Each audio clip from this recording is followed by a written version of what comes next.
Doctor NTR యూనివర్సిటీకి సంబంధించి BBT, BSc, MLT, పారామెడికల్కి మనకి ఈ రోజు నుంచి ఆన్లైన్లో అప్లై చేసేందుకు అప్లికేషన్ అయితే స్టార్ట్ కావడం జరిగింది. మనం ఏ విధంగా అప్లై చేసుకోవాలి, మీకు స్టెప్ బై స్టెప్ ప్రాసెస్ కూడా ఈ వీడియోలో డీటెయిల్గా చెప్తాను. అండ్ అలాగే ఎలాంటి తప్పులు చేయకూడదు, ఎలాంటి తప్పులు చేయకుండా ఉంటే మనం ఈజీగా సెలెక్ట్ అయితే అవుతాం, ఎలిజిబుల్ అవుతాం, అన్ని టోటల్ ఇన్ఫర్మేషన్ మొత్తం మీకు ఈ వీడియోలో డీటెయిల్గా చెప్పడం జరుగుతుంది. వీడియో అంతా లైక్ చేయండి, ఒక 100 లైక్లు టార్గెట్ అన్నమాట. కొత్తగా ఎవరైతే మన ఛానల్ చూస్తున్నారో సబ్స్క్రైబ్ అయితే చేసుకోండి. మీకు సీట్ అలర్ట్ అయినంత వరకు ప్రతి చిన్న అప్డేట్ కూడా ఎన్టీఆర్ యూనివర్సిటీకి సంబంధించి అప్డేట్స్ అయితే మన ఛానల్లో ప్రొవైడ్ అయితే చేయడం జరుగుతుంది. మెయిన్గా మనకి అప్లై చేసేందుకు ఈరోజు మార్నింగ్ 11 AM నుంచి డిసెంబర్ 9 రాత్రి 9 గంటల వరకు టైం ఇచ్చారన్నమాట. ఈ టైంలోపు అందరూ అప్లై చేసుకునే ఉండండి. దీని పక్కన ఒక లింక్ అయితే ఉందన్నమాట, మీకు డిస్క్రిప్షన్లో కామెంట్ సెక్షన్లో కూడా ప్రొవైడ్ చేస్తాను. దాని మీద ప్రెస్ చేస్తే మనకి అప్లై చేసేందుకు పేజ్లోకి అయితే రీడైరెక్ట్ అయితే కావడం జరుగుతుంది. అండ్ అలాగే మనకి అప్లికేషన్ ఫీ అయితే ఈ విధంగా అయితే ఉందన్నమాట. ఓసీ విద్యార్థులకి 2360 రూపాయలు, బీసీ, ఎస్సీ, ఎస్టీ విద్యార్థులకి చూస్తున్నారు కదా మనకి ఇంత అయితే ఉందన్నమాట. ఇంతోసారి మనం పే చేయాల్సి ఉంటుంది. మెయిన్గా మీరు ఒకసారి స్క్రీన్ మీద చూస్తున్నారు కదా, మనకి ఇదే వెబ్సైట్ అన్నమాట.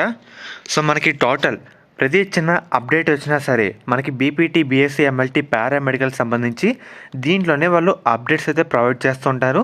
ఈ వెబ్సైట్ని కూడా అందరు చెక్ చేస్తే ఉండండి. మీకు లింక్ కూడా డిస్క్రిప్షన్లో ప్రొవైడ్ అయితే చేయడం జరుగుతుంది. మెయిన్గా మనకి వెబ్సైట్ ఇన్ఫో ఈ విధంగా అయితే ఉంటుందన్నమాట. పైన ఇక్కడ 3 డాట్స్ ఉంది కదా, దాని మీద ప్రెస్ చేయండి. ప్రెస్ చేసిన తర్వాత ఇక్కడ 4వ ఆప్షన్ రిజిస్ట్రేషన్ ఉంది కదా, దాని మీద ప్రెస్ చేయండి. ప్రెస్ చేసిన తర్వాత గుర్తుపెట్టుకోండి, మనం అప్లై చేసేలా ఉంటే ఫోన్లో అయితే అప్లై చేసుకోవద్దు. డెస్క్టాప్ కానీ ల్యాప్టాప్ కానీ యూజ్ చేస్తే మనకి ఇదైతే రావడం జరుగుతుంది. ట్యాబ్స్లో కానీ మొబైల్ ఫోన్లో కానీ ఇదైతే రాదు. అంటే అలాగే మీరు ల్యాప్టాప్లో కానీ నెట్ సెంటర్కి వెళ్ళి అయితే అప్లై చేయండి. అది కూడా మనకి నెట్ స్పీడ్ కూడా కొంచెం ఫాస్ట్గా ఉండేలా చూసుకోండి అన్నమాట.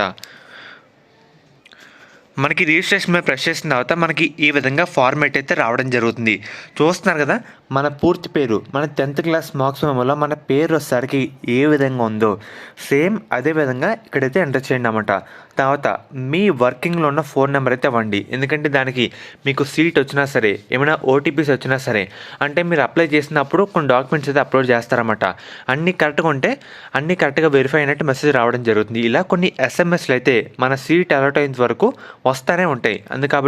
కాబట్టి మీరు వర్కింగ్లో ఉన్న ఫోన్ నెంబర్ అయితే ఇవ్వడానికి అయితే ట్రై చేయండి. తర్వాత మీ ఈమెయిల్ కూడా వర్కింగ్లో ఉందైతే ఇవ్వండి అన్నమాట. తర్వాత మీ డేట్ ఆఫ్ బర్త్ ఇవ్వండి. పాస్వర్డ్ మీకంటూ ఒక పాస్వర్డ్ అయితే ఎంటర్ చేసుకోండి అన్నమాట. ఏదైతే ఎంటర్ చేస్తున్నారో అది ఒక దగ్గర నీట్గా రాసుకోండి. ఎందుకంటే మనకి సీట్ అలాట్మెంట్ అయినా సరే, ఏమైనా లాగిన్ అవ్వాలన్నా సరే ఇది మనకి చాలా ఇంపార్టెంట్ అన్నమాట. ఇది గుర్తుపెట్టుకునేలా ఉండేలా చూసుకోండి. లేదంటే ఒక దగ్గర రాసుకోండి, స్క్రీన్ షాట్ అయితే తీసుకోండి. ఈ పాస్వర్డ్ వచ్చేసరికి చాలా ఇంపార్టెంట్. మీకు నచ్చింది అయితే పెట్టుకోవచ్చు. తర్వాత ఇది ఎంటర్ చేసిందే మళ్ళీ ఇక్కడైతే ఎంటర్ చేయాలన్నమాట. క్యాప్చా అయితే ఎంటర్ చేయాల్సి ఉంటుంది. తర్వాత కింద జనరేట్ ఓటీపీ ఉంది కదా, దాని మీద ప్రెస్ చేయండి. మీరు ఇచ్చిన ఫోన్ నెంబర్కి ఒక ఓటీపీ అయితే రావడం జరుగుతుంది.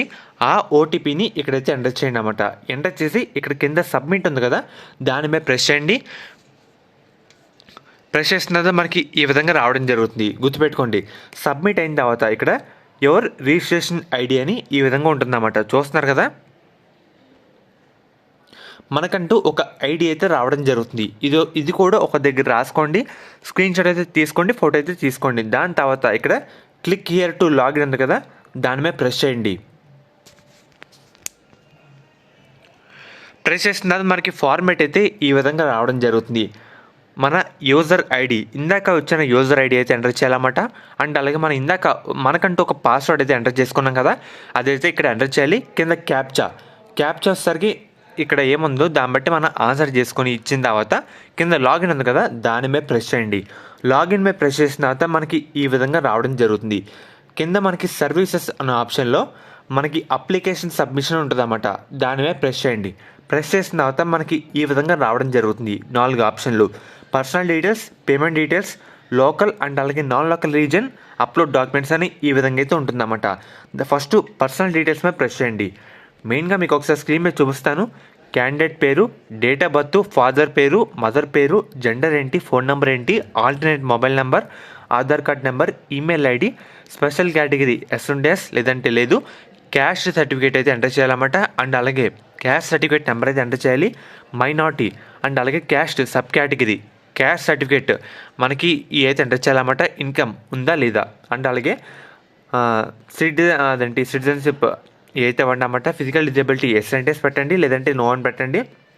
అండ్ అలాగే 10th ఏ బోర్డు, తెలంగాణనా ఏపీనా, మీ హాల్ టికెట్ నెంబరు, అండ్ అలాగే ఏ నెలలో పాస్ అయ్యారు, ఏ సంవత్సరంలో పాస్ అయ్యారు, అండ్ అలాగే ఇంటర్ సంబంధించిన బోర్డు ఏంటి, పాస్ టైప్ ఏంటి, రెగ్యులర్లో పాస్ అయ్యారా, సప్లిమెంటరీలో పాస్ అయ్యారా, కాంప్లిమెంటరీలో పాస్ అయ్యారా, ఈ విధంగా అయితే ఉంటుంది అన్నమాట. అండ్ అలాగే ఇంగ్లీష్లో ఎంత, ఇలా కొన్ని మార్క్స్ అయితే ఇంటర్ హాల్ టికెట్ నెంబరు, ఇంటర్లో ఏ నెల ఏ సంవత్సరాలు పాస్ అయ్యారు, టోటల్ ఎన్ని మార్క్స్ వచ్చినాయి, మ్యాక్స్ ఎంత. సో ఇలా టోటల్ కొన్ని డీటెయిల్స్ అయితే మనమైతే ఫిల్ చేయాల్సి ఉంటుందన్నమాట. అండ్ అలాగే మన అడ్రస్, విలేజ్ ఏంటి, స్ట్రీట్ ఏంటి, డిస్టిక్ ఏంటి, మండల్ ఏంటి, ల్యాండ్మార్క్ ఏంటి, పిన్ కోడ్ ఏంటి, ఇవన్నీ ఎంటర్ చేసి ఇక్కడ సేవ్ అండ్ కంటిన్యూ ఉంది కదా, దానిపై ప్రెస్ చేయండి.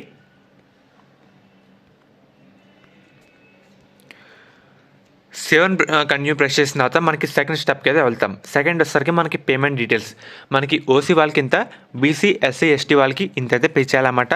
సో మనకి క్యాస్ట్ పరంగా మనకి కొంత ఫీ అయితే రావడం జరుగుతుంది. అది వచ్చేసరికి మన డెబిట్ కార్డ్ అయినా క్రెడిట్ కార్డ్ అయినా మీకు నచ్చిన, మీకు వీలు ఉండే దాన్ని బట్టి సో చూసుకొని పేమెంట్ అయితే చేయండి అన్నమాట. గుర్తుపెట్టుకోండి, పేమెంట్ చేసేటప్పుడు కొన్ని అయితే గుర్తుపెట్టుకోండి, ఫొటోస్ కూడా తీసుకోండి. అండ్ అలాగే కింద టిక్ మార్క్ ఉంది కదా, దాని మీద ప్రెస్ చేసి పే నౌ అని ప్రెస్ చేయండి. మనకి పేమెంట్ అయితే అవుతుందన్నమాట. సో దీన్ని ఒక ఫోటో అయితే తీసుకోండి, మనకి పేమెంట్ రిఫరెన్స్ ఐడి, ఇది వచ్చేసరికి చాలా ఇంపార్టెంట్ అన్నమాట. తర్వాత కంటిన్యూ ఉంది కదా, దాని మీద ప్రెస్ చేయండి. ఇక్కడ ఎడ్యుకేషన్ లోకల్ అండ్ అలాగే నాన్ లోకల్ రీజియన్ అంటే ఏంటంటే, మనకి ఏపీలో ఉన్న విద్యార్థులకి 2 విధాలుగా డివైడ్ అయి ఉంటాయి. ఒకటి ఏయూ ఆంధ్ర యూనివర్సిటీ, ఇంకోటి SEO reason, AU reason SEO reason అలాగా. సో మీ రీజన్ ఒకసారి చెక్ చేసుకొని అదైతే ఎంటర్ చేయండి. మ్యాక్సిమం పైన ఉన్న వాళ్ళకి ఏయూ రీజన్ ఉంటుంది, కింద ఉన్న వాళ్ళకి కొంత డిస్ట్రిక్ట్స్ తిరుపతి, సో అలా ఎస్యూ రీజన్ అయి ఉంటుంది అన్నమాట. అండ్ అలాగే ఏపీ నాన్ లోకల్ వేరే స్టేట్ విద్యార్థులు కూడా అప్లై చేసేందుకు వీలైతే ఉందన్నమాట. అండ్ అలాగే మన ఎడ్యుకేషన్ డీటెయిల్స్ అయితే ఎంటర్ చేయాలన్నమాట. మన 8th క్లాస్ నుంచి ఏ సంవత్సరంలో పాస్ అయ్యారు, ఏ సంవత్సరంలో చదివారు, ఏ స్టేట్లో చదివారు, ఏ జిల్లాలో చదివారు, స్కూల్ పేరేంటి, దానికి సంబంధించి పీడిఎఫ్ అయితే మనం అప్లోడ్ చేయాలన్నమాట. ఇలాగా మన ఫుల్ డీటెయిల్స్ అయితే ఎంటర్ చేయాలన్నమాట. రీజన్ కూడా ఉంటుందన్నమాట. చూస్తున్నారు కదా, అన్నీ ఎంటర్ చేసిన తర్వాత 1-2 సార్లు అన్నీ కరెక్ట్గా ఉన్నాయి లేవా అన్నీ వెరిఫై చేసుకున్న తర్వాత సేవ్ అండ్ కంటిన్యూ ఉంది కదా, దాని మీద ప్రెస్ చేయండి. ప్రెస్ చేసిన తర్వాత రీజన్ ఒకసారి సెలెక్ట్ చేసుకోండి. సో మైగ్రేటెడ్ తెలంగాణ నుంచి ఏపీకి మైగ్రేట్ అయ్యారా లేదా ఇవి అయితే చూసుకోండి. తర్వాత సేవ్ అండ్ కంటిన్యూ ఉంది కదా, దాని మీద ప్రెస్ చేయండి.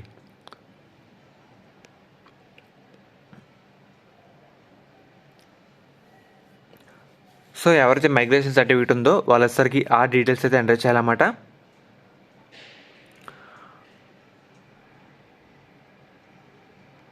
సో నాన్ లోకల్ వాళ్ళు ఈ విధంగా అయితే ఉంటుందన్నమాట. తర్వాత మనకి కొన్ని డాక్యుమెంట్స్ అయితే అప్లోడ్ చేయాలన్నమాట. మెయిన్గా మీకు ఒకసారి లిస్ట్ కూడా ఒకసారి చూపిస్తాను. మనకి ఎస్ఎస్సి మార్క్స్ మెమో, అదే బర్త్ సర్టిఫికేటు, ఇది మనకి పీడిఎఫ్ ఫార్మేట్లో 500 కేబీలో అయితే ఉండాలన్నమాట. సో ఒకసారి మొత్తం లిస్ట్ చూపిస్తాను, అది ఎంతలోపు ఉండాలి అన్నీ దాన్ని బట్టి మీరైతే అప్లోడ్ చేయండి. అన్నీ 500 కేబీలో అయితే ఉండాలి. అండ్ అలాగే ఫోటో, పాస్పోర్ట్ ఫోటో, సిగ్నేచర్ వచ్చేసరికి జేపీజీ ఆర్ జేపీఈ ఫార్మేట్లో 100 కేబీలోపు అయితే ఉండాలన్నమాట. గుర్తుపెట్టుకోండి, ఎవరైతే నాకు సీట్ రావాలి అని అనుకుంటున్నారో, మెయిన్గా మనకి కౌన్సిలింగ్లో కొన్ని స్టెప్స్ అయితే ఉంటాయి. ఒకటి రిజిస్ట్రేషన్, తర్వాత eligible list, not eligible list రావడం జరుగుతుంది. ఇక్కడ ఎలిజిబుల్ అంటే మనం డాక్యుమెంట్స్ అన్నీ అప్లోడ్ చేసిన తర్వాత అన్నీ కరెక్ట్గా ఉంటే మనం అప్లోడ్ చేసే ప్రతి డాక్యుమెంట్ కూడా లేటెస్ట్ అయి ఉండాలి, కింద నుంచి పై వరకు క్లియర్గా విజిబుల్ అయ్యేలాగా అన్నీ అయితే అప్లోడ్ చేయాలన్నమాట. ఏది వచ్చేసరికి సరిగ్గా లేదు, లేదంటే తప్పు అప్లోడ్ చేసినా, సరిగ్గా క్లియర్గా అప్లోడ్ చేయకపోయినా మన పేరు వచ్చేసరికి నాట్ ఎలిజిబుల్ లిస్ట్లోకి అయితే రావడం జరుగుతుంది. ఎవరైతే నాట్ ఎలిజిబుల్ లిస్ట్లోకి వస్తారో వాళ్ళ కౌన్సిలింగ్లో పార్టిసిపేట్ చేసేందుకు అవకాశం తగ్గుదైతే ఉంటుందన్నమాట. సో కాబట్టి మీరు అప్లోడ్ చేసే ప్రతి డాక్యుమెంట్ కూడా 500 కేబీలోపు ఉండేలా చూసుకోండి. ఎక్సెప్ట్ పాస్పోర్ట్ ఫోటో, సిగ్నేచర్ అన్నీ క్లియర్గా విజిబుల్ ఉండేలా చూసుకోండి అన్నమాట. ప్రతి ఒక్కటి కూడా అప్లోడ్ అయితే చేయండి. అండ్ అలాగే క్యాస్ట్ కానీ ఇన్కమ్ కానీ లేటెస్ట్ ఉండేలా చూసుకోండి అన్నమాట. సో మెయిన్గా మన candidate photo, candidate signature, 10th marks memo, inter study certificate, inter marks memo, inter TC, caste, parent income, Aadhaar card ఇవన్నీ చేసుకొని ఒకసారి ప్రియో అప్లికేషన్ ఒకసారి చూసుకుందాం అనుకుంటే ప్రియో ఒకసారి చేసుకోవచ్చు. ఏమైనా తప్పులుంటే కనుక మార్చుకోవచ్చు అన్నమాట. తర్వాత సేవ్ డాక్యుమెంట్స్ ఉంది కదా, దాని మీద ప్రెస్ చేస్తే మనకి సేవ్ అయితే అవుతుందన్నమాట. సేవ్ డాక్యుమెంట్స్ వచ్చేసరికి సో మనకి ఈ విధంగా మన అప్లికేషన్ ఫామ్ అయితే రావడం జరుగుతుంది. చూస్తున్నారు కదా, మన టోటల్ డీటెయిల్స్ వచ్చేసరికి మనకి ఇక్కడతో ఒక స్టెప్ అయితే కంప్లీట్ అయితే కావడం జరుగుతుంది. దాని తర్వాత కింద are you sure want to submit application ఉంటుంది అన్నమాట. ఇక్కడ ఓకే అని ప్రెస్ చేయండి, మన ఓకే అయితే అవ్వడం జరుగుతుంది. తర్వాత మనకి బ్యాక్ అయితే వచ్చేస్తామన్నమాట. తర్వాత మనకి ఇక్కడ సర్వీసెస్ అనే ఆప్షన్లో నో యువర్ అప్లికేషన్ స్టేటస్ ఉంది కదా, దాని మీద ప్రెస్ చేసి మన డీటెయిల్స్ కొన్ని అయితే ఎంటర్ చేసి సో చూసుకుంటే కనుక మన అప్లికేషన్ స్టేటస్లో ఇక్కడ అప్లికేషన్ సబ్మిటెడ్ అంటే మన సక్సెస్ఫుల్గా మన అప్లికేషన్ అయితే డాక్టర్ ఎన్టీఆర్ యూనివర్సిటీకి సబ్మిట్ అయితే కావడం జరిగింది అని అర్థం. అండ్ అలాగే తర్వాత మళ్ళీ వెనక్కి వచ్చి సర్వీసెస్ ఆప్షన్లో నో యువర్ పేమెంట్ స్టేటస్ ఉంది కదా, దాని మీద ప్రెస్ చేసి ఒకసారి చూసుకోండి మన పేమెంట్ స్టేటస్ ఏ విధంగా ఉందో. ఇక్కడ సక్సెస్ అంటే సక్సెస్ఫుల్గా మన పేమెంట్ అయితే కంప్లీట్ అయితే కావడం జరిగింది అని అర్థం. ఇవన్నీ మనకి అప్లికేషన్ కంప్లీట్ అయిన తర్వాత వెరిఫై చేసుకోవాలన్నమాట. అండ్ అలాగే తర్వాత సర్వీసెస్ అనే ఆప్షన్ వచ్చి ప్రింట్ అప్లికేషన్ ప్రొఫెషనల్ అప్లికేషన్ ఉంది కదా, దాని మీద ప్రెస్ చేయండి. ప్రెస్ చేసిన తర్వాత మన అప్లికేషన్ కాపీని అయితే మన ఈ విధంగా అయితే ఉంటుంది అన్నమాట. ఒకసారి చూపిస్తాను. దీని అయితే ఒక ప్రింట్అవుట్ అయితే తీసుకోండి. సో ఈ విధంగా మన అప్లికేషన్ ప్రాసెస్ అయితే చేయాలన్నమాట. గుర్తుపెట్టుకోండి, ఫోన్స్లో కానీ ట్యాబ్స్లో కానీ ఇదైతే అప్లై చేసుకోవద్దు. కంప్యూటర్, ల్యాప్టాప్ లేదంటే నెట్ షాప్కి వెళ్ళి అప్లై అయితే చేయండి. జాగ్రత్తగా, కొంచెం లేట్ అయినా పర్లేదు, జాగ్రత్తగా అన్ని కేర్ఫుల్గా అప్లై అయితే చేయండి. మిస్టేక్స్ లేకుండా ఉండేలా చూసుకోండి. ఎంతమంది అప్లై చేశారో మళ్ళీ వచ్చి వీడియో కింద కామెంట్ అయితే చేయండి అప్లై చేశానని. అండ్ అలాగే డిస్క్రిప్షన్లో మన టెలిగ్రామ్ ఛానల్ లింక్ అయితే ఇస్తానమాట. సో అందరు జాయిన్ అయితే అవ్వండి. సో ఫ్రెండ్స్, ఇది ఈరోజు వీడియో. ఫర్దర్ మీకు ఎటువంటి అప్డేట్ వచ్చినా సరే డాక్టర్ ఎన్టీఆర్ యూనివర్సిటీ సంబంధించి మన ఛానల్లో మీకు అప్డేట్ అయితే ఇవ్వడం జరుగుతుంది.